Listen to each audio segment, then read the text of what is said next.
et en ta postérité. Voici, je suis avec toi, je te garderai partout où tu iras, et je te ramènerai dans ces pays, car je ne t'abandonnerai point, que je n'ai exécuté ce que je t'ai dit. Jacob s'éveilla de son sommeil et il dit, certainement l'Éternel est en ces lieux, et moi je ne le savais pas. Il eut peur et dit, que ce lieu est redoutable, c'est ici la maison de Dieu, c'est ici la porte des cieux. Et Jacob s'éleva de bon matin, il prit la pierre dont il avait fait son chevet, il la dressa pour monument et il versa de l'huile sur son sommet. Il donna à ces lieux le nom de Bethel, mais la ville s'appelait auparavant Luz. Jacob fit un vœu en disant, si Dieu est avec moi, me garde pendant ces voyages que je fais, s'il me donne du pain à manger et des habits pour me vêtir, et si je retourne en paix à la maison de mon père, alors l'Éternel sera mon Dieu. Cette pierre que j'ai dressée pour monument sera la maison de l'Éternel, et je donnerai la dîme de tout ce que tu me donneras. Parole du Seigneur. Amen. C'est un long texte. Hein? Je vais expliquer maintenant. Vous savez, dans ce texte, je ne sais pas à quelle vitesse je vais aller, mais j'aimerais quand même commencer à poser déjà les fondements, les bases. Amen. Vous savez, dans ce texte que nous venons de lire, il y a une histoire qui est en train d'être racontée. Je commence déjà par raconter l'histoire.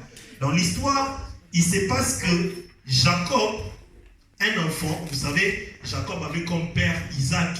Je veux que l'on puisse enseigner. Est-ce que quelqu'un est avec moi? Amen. Jacob, c'est un enfant. Je prendrai 3 générations. Jacob, il avait pour père Isaac. Et Isaac avait pour père Abraham. Amen. Ça fait 3 générations qui se succèdent. Donc, c'était quelqu'un qui avait des problèmes dans sa vie ou dans sa famille, si vous voulez. C'est un homme qui venait de pouvoir, je vais le dire dans un langage assez jeune en fait, qui venait de rouler, de tromper son frère. Il lui avait volé quelque chose. Amen. Amen. J'aimerais vraiment être là, à terre, pour que nous puissions bien nous comprendre. Amen. Jacob venait de voler la bénédiction de son frère. Qu'est-ce qui s'était passé? Vous savez, il y avait, par leur grand-père, leur papa déjà qui s'appelait Isaac. En fait, il s'est marié à une femme qui s'appelait Rebecca. Retenez-moi très bien avec les noms aussi qui vont avec. Leur maman s'appelait Rebecca. Et Isaac s'était marié à Rebecca. Et pendant plus de 20 ans, il n'avait pas d'enfant, il ne concevait pas. Et la Bible déclare très bien, si vous voulez comprendre ces histoires, il faut lire à partir du chapitre 25, 26, 27. Et là, nous sommes au chapitre 28 de la Genèse. Amen. Amen. Donc, la maman ne concevait pas, la maman n'avait pas d'enfant. Et c'est le père qui va aller prier à Dieu. Vu qu'il connaissait Dieu, c'est Isaac le papa. Il va prier à Dieu. Wow. Et l'Éternel va faire quelque chose. Il donne à la maman la grossesse. Donc la maman devient enceinte. Et pendant que la maman était enceinte, il s'est passé beaucoup de choses dans sa vie. Elle sentait des troubles dans son ventre. Des troubles, les enfants se battaient dans les ventres. Vous savez, comment dirais-je, ces textes me rappellent quelque chose. Pour beaucoup qui ne le savent pas, il y a 2 enfants qui étaient dans le ventre. Il y avait Ésaü et il y avait Isaac. Donc c'était des jumeaux. Et pour beaucoup qui ne le savent pas, moi aussi je suis jumeau. Amen. Donc moi j'ai une jumelle. Donc j'ai une Ésaü qui était née avant moi et moi je suis Jacob. Amen. Mais pour de vrai, je suis jumeau. Je vois que vous avez du mal à comprendre ça, mais c'est vrai. Donc, il y a ma soeur Paola qui était née avant moi. Et moi, je suis né juste quelques minutes après elle. Amen. Donc, ils étaient en train de se battre. Et vu que la famille, c'était une famille chrétienne, je dirais, ou une famille qui connaissait Dieu, il s'est passé que maman était allée prier Dieu. Parce qu'il voyait que son mari prie Dieu. Vous savez, quand vous êtes dans une famille, même si papa ne prie pas, même si maman ne prie pas, du moment où toi tu viens à l'église, commence à prier à la maison. Amen. Amen. Même si il se passe des choses assez compliquées, peut-être bien Dieu répondra au travers toi. Plutôt, Dieu répondra au travers de toi. Il peut ne pas répondre à papa ni à maman, mais il te répondra à toi. Amen. Donc, il faut prier. À la maison, il faut prier. C'est-à-dire, cette femme était allée consulter Dieu. Elle a prié pour savoir quelle était la réalité de ce qui s'est passé dans son ventre. Donc, Dieu va lui dire quelque chose. Je suis vraiment là. Est-ce que vous me saisissez? Je ne vais pas monter. Je vais vraiment rester là, très bas. Donc, quand elle va aller consulter Dieu, Dieu va lui dire quelque chose. En fait, le problème que tu as, il se passe que tu as des enfants dans ton ventre. Vous savez, à cette époque-là, il n'y avait même pas l'échographie. On ne pouvait pas savoir si c'est un garçon ou c'est une fille. Donc, beaucoup de choses que nous voyons ici-bas sur la terre, je t'informe que c'est Dieu qui l'a commencé. Amen. Donc, à cette époque, pendant qu'il n'y avait pas l'échographie, mais elle, quand elle a prié, Dieu lui a fait l'échographie. Vous comprenez ça? Donc, Dieu va lui dire des choses qu'elle ne savait pas. Mais le mal dans l'histoire, c'est que quand Dieu va lui dire ça, nulle part il est mentionné où la maman va dire au papa, moi je suis enceinte des jumeaux. Amen. Elle va garder ça pour elle. Pourquoi? Parce que dans ce que Dieu va lui dire le cadet, donc c'est lui qui sortira après, vu qu'ils étaient à deux. Amen. Donc il va dominer sur le plus grand. Et maman, sachant cela, elle ne dit rien à son mari. La vie continue. Et il va se passer quelque chose un jour, c'est que les enfants vont naître. Et quand les enfants vont naître, ce que l'écran va sortir en premier, vous savez, il se passe un petit moment, l'écran va sortir, et les petits là, quand ils voulaient sortir, il va tenir les talons du grand.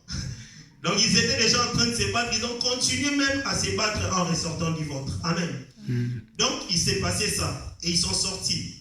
Et la Bible va détailler, dans le livre de Genèse, toujours au chapitre 27, c'est que en grandissant, il y a l'un qui est devenu chasseur, et c'était un homme des champs, c'était le premier, il s'appelait Ésaü. Je veux que tu me comprennes, c'est pourquoi je ne vais pas trop vite. D'habitude, je ne parle pas comme ça. Amen. Amen.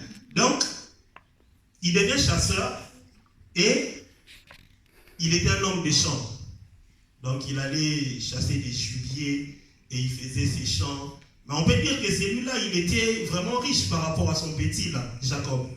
Et Jacob, lui, c'était un petit qui était attaché à maman. Un homme de tente. La Bible dit qu'il était un homme de tente. Amen. Il était trop attaché à maman. Maintenant, il va se passer quelque chose entre les deux jumeaux. C'est que leur papa Isaac, va commencer à beaucoup plus aimer celui-là qui ramène de la nourriture à la maison. Les vieux là, Ésaü. Les papas s'attachent à celui qui ramène de la nourriture, et maman s'attache à celui qui a la promesse. Amen. C'est compliqué, vous savez, une fois ici on a discuté mardi où il faut, bon, pour nous les parents, pas pour beaucoup d'entre nous ici. Donc il faut mettre de l'équilibre dans l'amour qu'on a entre les enfants, ça fait du bien. Amen. L'un ne se sentira pas choqué, ni l'autre aussi. Amen. Donc il y a eu ça, et pendant qu'il y a eu ça, il s'est passé que maman, tout en étant attachée au cadet, il lui disait beaucoup de choses. Vous savez, il pouvait lui raconter des choses que le grand frère ne savait même pas. Mais maman s'attachait beaucoup plus parce que, sachant ce que la promesse peut faire, elle savait que c'est elle qui serait bénéficiaire de cela. Amen. Donc, l'histoire continuait. Il vivait comme ça. Cette famille était une famille qui était comme ça. Après, il arriva un jour où le petit va commencer par tromper déjà son grand frère. Il va commencer par lui voler les droits d'aînesse. Parce que vous savez, en Israël, il y avait quelque chose que Dieu avait, je dirais, déterminé. C'est-à-dire, c'est le premier aîné garçon qui était consacré à Dieu. Et plus souvent, vous verrez que la bénédiction reposait sur les cadets, pas l'aîné, plutôt pas les cadets, mais l'aîné, les garçons. Donc, le premier garçon de la famille, c'est lui qui était consacré à Dieu. Mais entre les deux, l'autre avait la promesse, mais il n'était pas aîné, c'était le cadet, je dirais ça comme ça, parce que c'est Ésaü qui était l'aîné. Maintenant, lui, vous savez, quelqu'un qui discute beaucoup avec maman a beaucoup de révélations, il sait beaucoup de choses. Et maman, sachant ces choses, j'espère bien qu'il a raconté un jour déjà plutôt à Jacob. Et celui-là, un jour, il était en train de faire les potages. Vous savez, les potages, c'est... Comment les dire? Il était en train de faire la bouillie, hein, quelque chose comme ça. Donc du coup, Mais même ce qu'il était en train de faire, ce n'est pas lui qui les ramenait à la maison, c'est son grand frère qui les ramenait. Amen. Amen. Donc, il était en train de faire son truc et le grand frère est venu. Quand le grand frère est venu, le petit, qu'est-ce qu'il a fait? Il lui a dit, bah écoute, le grand frère va lui dire, j'ai tellement faim, donne-moi un peu de ton potage. Lui il dit, ben c'est facile, je te donne, tu me vends les 3 dénesses. Il lui a même pas dit, tu me donnes, mais tu me vends. C'est-à-dire, il va acheter quelque chose avec l'argent qui ne lui appartient même pas. Donc, l'argent, si vous voulez, ou le potage, c'est même lui-même qui demande le potage qu'il est ramené à la maison, parce que c'était un homme des champs. Amen. Est-ce que jusque-là, on me comprend très bien? C'est une histoire. Vous savez, la Bible a beaucoup d'histoires. Il faut lire les histoires de la Bible. Ça va t'apprendre beaucoup de choses. Amen. Amen. Donc, du coup, il lui vend les 3 dénesses, parce que lui, il s'est dit, bah, les 3 dénesses, c'est rien. Or, lui, il savait ce que c'était les 3 dénesses. Donc, il savait qu'en prenant déjà la position de l'aîné, certainement la bénédiction devrait tomber sur lui. Amen. Il prit les 3 dénesses. Pour lui, c'était un premier coup pour l'aîné. C'était rien. Mais pour lui, c'était quelque chose qui était significatif. Amen. Amen. Donc, toi qui es premier-né dans ta famille, dis-toi, certainement, tu es quelqu'un qui est consacré à Dieu. Amen. Amen. Tout comme moi, je suis premier-né dans ma famille. Donc, c'est évident. Amen.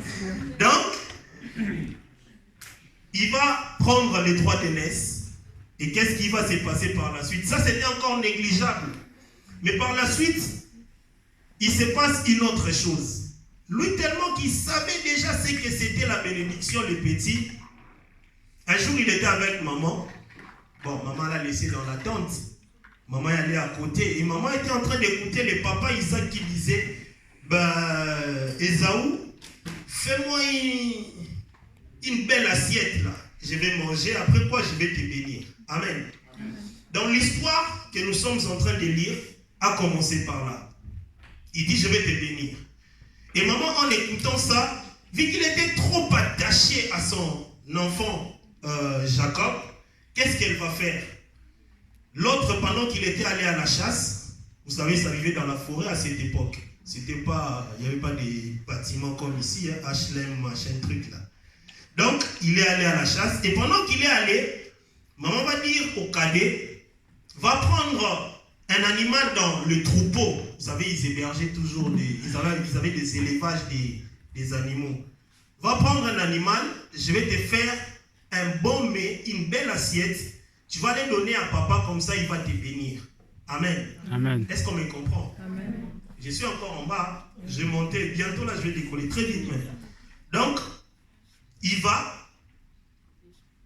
Pendant que l'autre est allé à la chasse, lui, il va, il prend, il ramène, maman qui prépare.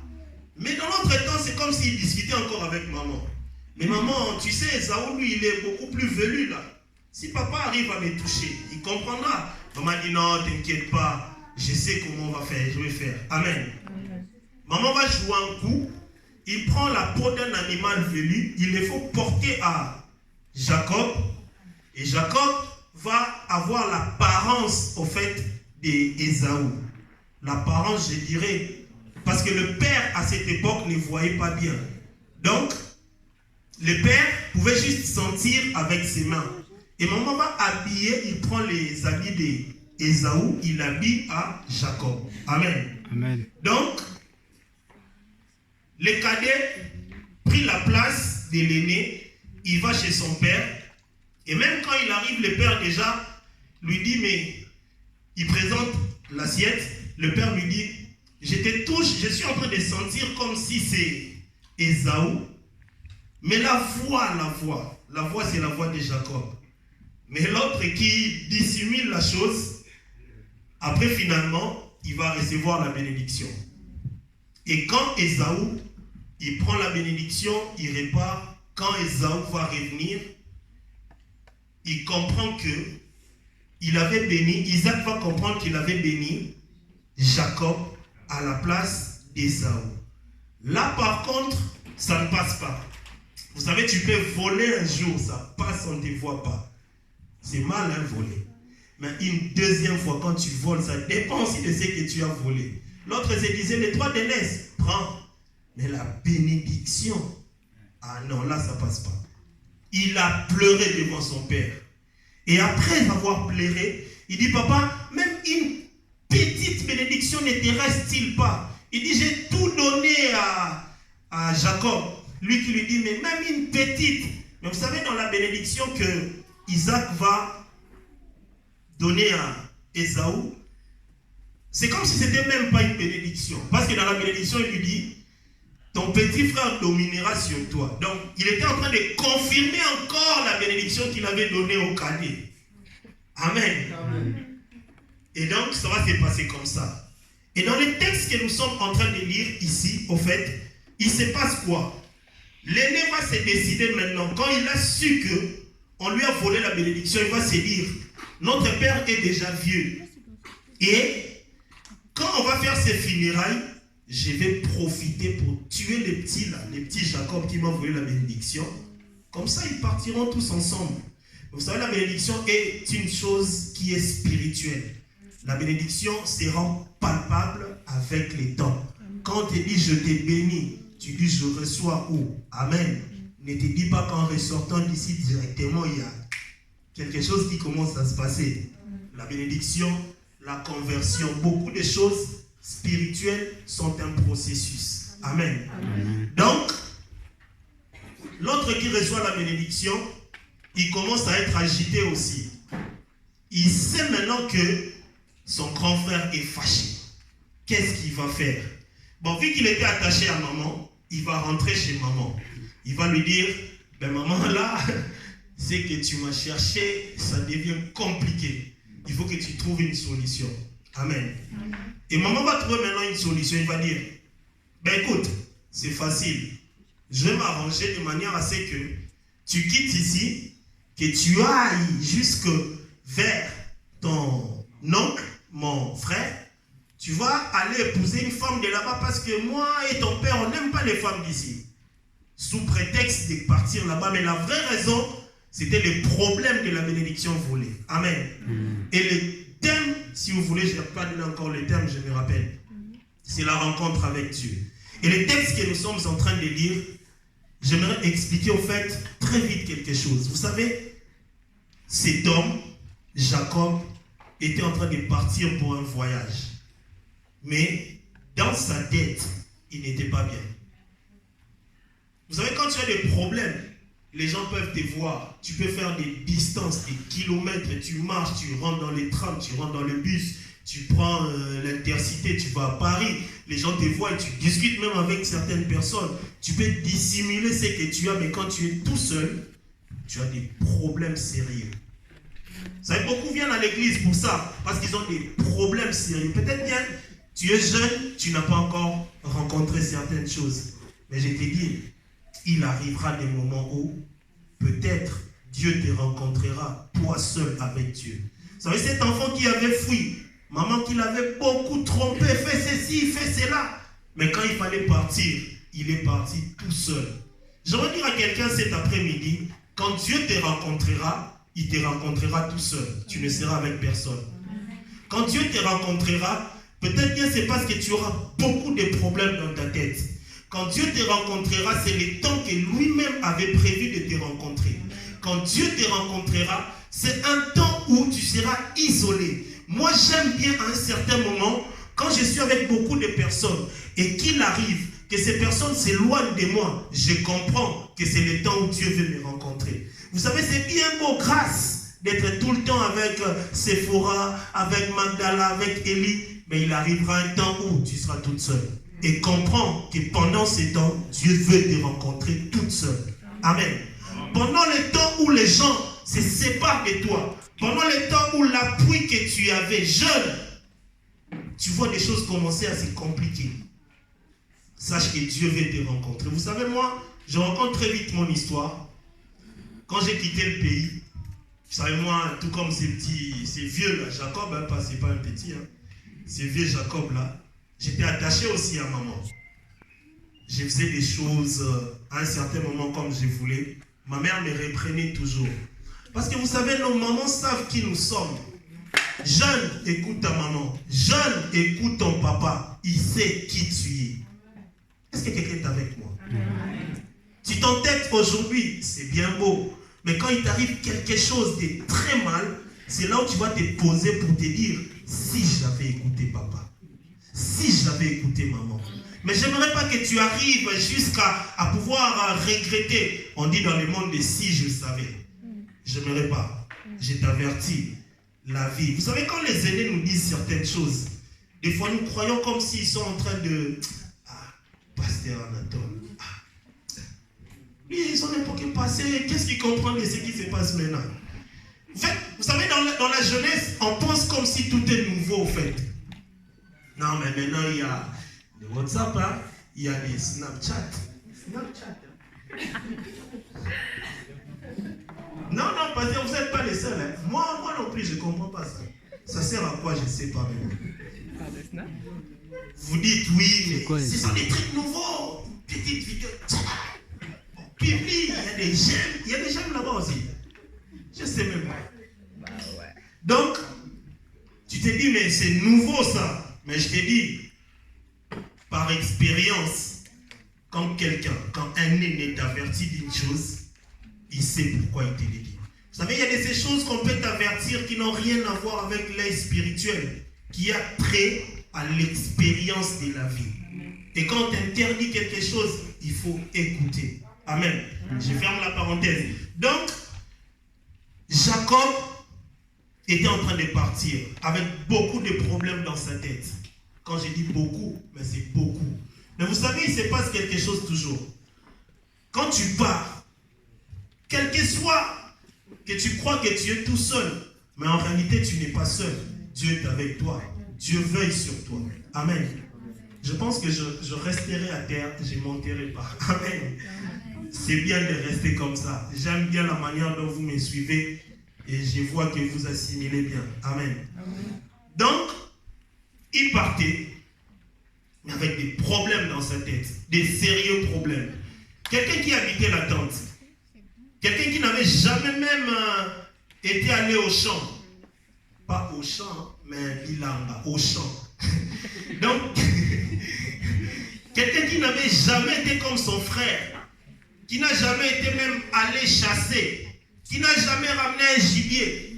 Mais vous savez, à l'époque, quand Jésus était en train d'évangéliser, c'était à pied, il n'y avait pas de tram, il n'y avait pas de... Jésus, c'était un pied céleste. Vous savez ça? Il faisait les pieds. Donc à l'époque, c'était comme ça. Mais est-ce que tu t'imagines les kilomètres qu'allait faire Jacob avec des problèmes dans la tête? C'est compliqué, hein? C'est vraiment compliqué. Donc, Dieu avait prévu tous ces scénarios pour un jour aller rencontrer Jacob. Et il se passe une chose quand Jacob est en train de faire son voyage. Je vais atterrir par là, je pense. Je veux bien respecter mes 30 minutes. Il était en train de partir. Il arrive quelque part où c'est comme si, mais le soleil était déjà en train de se coucher dans le voyage. Quelqu'un qui n'a jamais fait de longues distances tout seul, mais il part, arriver en un lieu où il va tomber la nuit. Qu'est-ce qu'il va faire? Et ça montre que cet homme ou ce jeune homme, même dans sa manière de vouloir dormir, c'était quelqu'un qui n'avait pas l'expérience au fait de la vie sans sa mère, sans ses parents. Quand il va aller, il arrive quelque part, il voit la nuit tomber, qu'est-ce qu'il va faire? Dans le texte que nous avons lu, la Bible déclare que Jacob va prendre une pierre. Comme oreiller, il va prendre une pierre. Moi, je ne sais pas la pierre avec quelle forme. Ronde, rectangulaire, carré ou comment. Mais lui, il prend la pierre. Il va poser sa tête là, sur une pierre. Est-ce qu'il aura sommeil? Mais en fait, j'aime la Bible, pourquoi? Parce que c'est une image ou c'est une forme cachée d'une certaine chose. C'est-à-dire cet enfant qui parcourt un chemin, il se passe, je disais très bien, des problèmes dans sa tête. Et quand il va aller dans le chemin, il va se trouver une pierre, il va poser sa tête sur la pierre. Mais ce qu'il ne savait pas, c'est qu'il était en train de rentrer en contact avec Christ. Vous savez, la Bible va déclarer dans le livre de Jean au chapitre 4, c'est la femme samaritaine qui est en train de dire Il dit ceci, je vais le lire quand même très vite. Jean chapitre 4. La Bible déclare dans beaucoup de textes que Jésus est la pierre angulaire. Et pour bien expliquer certaines choses dans la Bible, il faut savoir comprendre qu'est-ce qui est en train de se dire ou qu'est-ce qui est en train de se faire. Vous savez, cette femme va dire ceci à Christ. Je cherche le verset.